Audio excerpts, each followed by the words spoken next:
ерөөсөө тэр гол ерөнхийлөгчийг огцруулах гэдэг дээр санал нэг байна. Тэртээ тэргүй өөрөө ямар байдлаар хилчлээ шүү дээ өчигдрийн байдлаар тийм. Тэр сензургүй яриа гэдэг дээр өөрийгөө тодорхой харууллаа л да тийм. 35 тэрбум төгрөгийг 50-д дуучнаа гэдэг чинь тэгэл юм ямар хүн бэ? Тэгээ өөрөө бол ингэж хариулсан шүү дээ. Би Монголын төлөө ийм юм хийсэн гэж. Би бол Монголын төлөө биш, өөрийнхөө төлөө тийм юм хийх гэж хэлсэн шүү дээ. Тийм учраас ерөнхийлөгч байх ямар ч боломж, эрх зүйн чадамж байхгүй. Тийм учраас одоо өөрийнхөө одоо нэг 90 оноо эргэж санаад өөрийнхөө саналаар ард түмнөө тэмцэлд бослогонд босохгүйгээр ухамсараараа, оюу ухаанаараа өөрөө огцрох юм дээ. Би бодож байна. Тэгээ огцрохоос өмнө харин цэм мөнгө хоёрыг цагаатгачвал өөрийнх нь нэрэнд нэлээд гавьяатай үлдэх байх гэж би өвдөө бодож байна. Эцсийн үлдсэн үндэсний олон нийтийн телевизэр болоод ард түмний их биш болсон байна.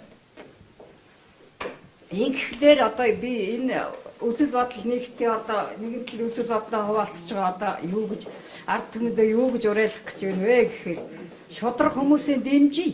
Одоо би тэр элбэг доржийг огцруулъя гэдэг сантыг бол дэмжиж байна. Ёстой нэгдүгээр дэмжиж байна. Энэ хүн бол эх орноосоо оруулаа. Ээжүүдтэй хайртай би Монгол эх орондоо хайртай гэдэг ингээд үсэн. Энэ хүн бол тийм хүн биш вэ? Монгол эх орондоо өшөөтэй хүн. Айл болохоор шудраг, айл болохоор тийм эх орныхон төлөө юм хийх гэсэн хүмүүсийг бол гахаж их авчдаг. Цаагуур нь тийм чигтэйхэн муухай үйл ажиллагаа явуулдаг. Энэ бол тодорхой. Энэ бол тодорхой. Тэр авилгалын загламайс эцэг гэдэг адилхан ерөнхийлөгчийн хувьд нэг тийм чогонц нар одоо биднэрт ихгүй дээ чинь аяг цагаа хувааж уучгаад тэр тийм юм байна гэж ярихгүй. Тэр одоо ховын чанартай телевизийн өмнө зөвөр тахайтал сууц. Тэр бол ичгүүртэй. Энэ бол ард түмнээс урвсан асуудал. За өөрөө чинь ярьсан тоолбол ерөнхийлөгчийг огцруулах асуудал тэрэн дээр хэл. За огцруулахыг бол чаддаг бол маш хурдан огцруулах хэрэгтэй.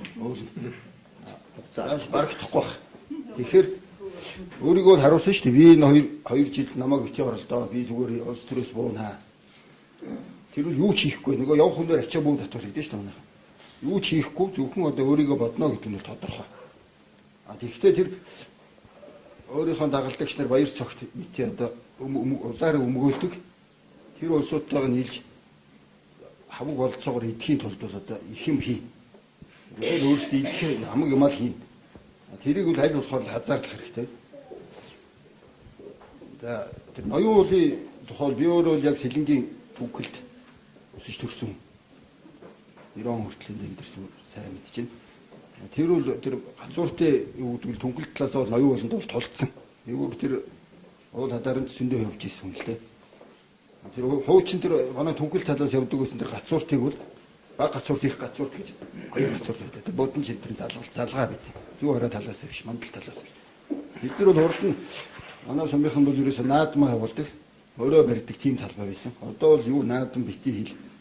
Тэр балжийн гол яг тэр урсж байгаа. Бодонжийн гол. Тэд нар бол ерөөсөө одоо улаан зээг урсдаг. Тэнд нэг хүн амьдрах аргагүй тийм болцсон юм. Тэрийг бол ерөөсөө ухуулж болохгүй.